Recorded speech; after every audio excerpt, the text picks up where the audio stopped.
Okay okay okay Mahesh గారు, ఏంటి assembly రగడ Jagan versus Balayya? Varma గారు, ముందుగా నాకు అవకాశం ఇచ్చిన నైన్టీ యజమానికి అలాగే మీకు ప్యానల్ నాయకులందరూ కూడా గుడ్ ఈవినింగ్ తెలుపుకుంటూ, వర్మ గారి చూసాం, ప్రెస్ మీట్ చూసాము, జగన్మోహన్ రెడ్డి గారు మాట్లాడింది చూసాము. గతంలో యాక్చువల్లీ ఈ సబ్జెక్ట్ ఏంటంటే, అంటే ఈ సబ్జెక్ట్ ఎప్పుడో ఆ రోజు రికార్డ్స్ లో నుంచి కూడా వాళ్ళ యొక్క మాటల్ని తొలగించాలని కూడా చెప్పడం జరిగింది. ఆ రోజు ఎవరైతే ఆ రోజు ఆ ప్రశ్నలు లేవనెత్తినారో వాళ్ళ మాట కానీ బాలకృష్ణ మాటలు కూడా రెండు కూడా తీసేశారని చెప్పింది. అది సబ్జెక్ట్ అయిపోయింది. సో ఇప్పుడు నేనేమంటానంటే అండి, భాష గురించి ఖచ్చితంగా భాష ఇంపాక్ట్ డెఫినెట్లీ పడుతుందండి, డౌట్ అయితే లేదు. మనం మాట్లాడే భాష డెఫినెట్ గా జనాలు అయితే మాత్రం ఖచ్చితంగా చూస్తారు, దాని డౌట్ అయితే లేదు. మనం ఆ రోజు పవన్ కళ్యాణ్ గారు మాట్లాడిందో, లేకపోతే చంద్రబాబు నాయుడు గారు మాట్లాడిందో, లోకేష్ గారు మాట్లాడిందో, జగన్మోహన్ రెడ్డి గారు మాట్లాడిందో, లేకపోతే అసెంబ్లీలో ఎవరెవరు ఏం మాట్లాడారనేది 2024 ఎన్నికల ముందు అందరూ జనాలు దాన్ని చూశారు.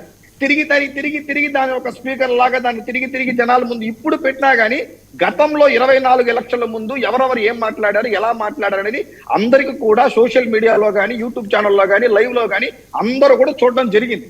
అది చూసిన తర్వాత జనాలు ఇద్దరిని కంపేర్ చేశారు.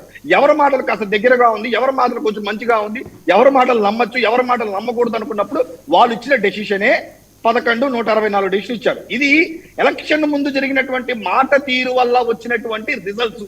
సో అది ఏంటంటే, మనం ఎందుకు ఇదంతా వాళ్ళు అలా మాట్లాడారు, ఇలా మాట్లాడారు, అలా మాట్లాడని ఎందుకు ప్రజలను ఎడ్యుకేట్ చేస్తామంటే, ఇట్లాంటి వాళ్ళ నాయకులు, వీళ్ళ అధినేతలు అని చెప్పే విధంలోనే మనం ప్రజెంట్ చేసేటప్పుడు అది 2024 జనాలు ఎలక్షన్ లో రిజల్ట్స్ అనేది ఇచ్చేశారు. ఇప్పుడు పాయింట్ ఏంటంటే, 24 నుంచి 29 వరకు కూటమి ప్రభుత్వంలో ఎవరు ఎలా మాట్లాడుతున్నారు, ప్రతిపక్ష నాయకులు ఏ విధంగా మాట్లాడుతున్నారు, లేకపోతే ఎక్కడి నుంచి ఎవరు ఎలా మాట్లాడుతున్నారు అనేది కూడా, ఇది కూడా డెఫినెట్లీ పబ్లిక్ వాళ్ళు 2024 నుంచి 29 వరకు క్యాలిక్యులేట్ చేసి దీని మీద రిజల్ట్స్ కూడా ఖచ్చితంగా ప్రజలు ఇస్తారు. ఇక్కడ నేను మాట్లాడే భాష మీద, లేకపోతే ఇంకెవరన్నా ప్యానల్లో ఉండే వాళ్ళ భాషల మీద కూడా ప్రజలు అనే వాళ్ళు డిసైడ్ చేస్తారు. ఇక్కడ నేనేదో నా వాయిస్ నేను డామినేట్ చేసినా, ఇంకో రకంగా మాట్లాడినా అల్టిమేట్ రిజల్ట్, అల్టిమేట్ ఎఫెక్ట్ ఎవరి మీద పడుతుందంటే ఖచ్చితంగా పార్టీల మీద పడుతుంది, ఖచ్చితంగా అక్కడ ఉన్నటువంటి ఎమ్మెల్యేల మీద పడుతుంది, ప్రభుత్వం మీద ఖచ్చితంగా పడుతుంది. సో కాబట్టి భాష అనే టాపిక్ ని గతంలో వైఎస్ఆర్సీపీ వాళ్ళు ఏ విధంగా మాట్లాడారనేది తరచూ ఫ్రీక్వెంట్ గా 24 వరకు మేము పెట్టాం. ఆడికి ఆ సబ్జెక్ట్ క్లోజ్. తిరిగి మళ్ళా ఆ రోజు పవన్ కళ్యాణ్ గారు ఎట్లా మాట్లాడారు, వీళ్ళు ఎలా మాట్లాడారు అనుకుంటే లైవ్ ఇప్పుడు ప్రెసెంట్ ఇప్పుడు మీరు తీసుకొచ్చారు, బాలకృష్ణ గారు మాట్లాడారు. నేనంటున్నాను యాజ్ ఇండివిజువల్, డెఫినెట్లీ అసెంబ్లీలో అలాంటి, ఎందుకంటే ఇలాంటి భాష మాట్లాడడం వల్లే కదా మనకు 11 సీట్లు వాళ్ళకి పరిమితం చేశారు, మన 124 ఇచ్చారు. సో ఈ రోజు ఆయన అట్లా మాట్లాడినప్పుడు డెఫినెట్లీ దాని యొక్క డ్యామేజ్ ఖచ్చితంగా ఉంటుంది. డ్యామేజ్ అనేది ఏమే జరగదని నేను చెప్పను, దాన్ని డెఫినెట్లీ ఏ ప్రతిపక్ష పార్టీలు అన్నా కానీ ఎవరైనా వాడుకుంటారు. నేనేమంటానంటే, ఇంత బాగా వాదించి ఇంత బాగా మాట్లాడే వాళ్ళు ఆ రోజు అసెంబ్లీలో కానీ 11 మంది లోపల ఉన్నట్టయితే సీన్ డిఫరెంట్ గా ఉండేది కదా.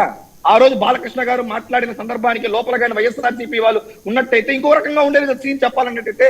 మరి ఎందుకు అక్కడ లేరు? ఈ రోజు జగన్మోహన్ రెడ్డి గారు వచ్చి బయట వచ్చి మాట్లాడుతున్నారు, అసెంబ్లీలో ఉండొచ్చు కదా.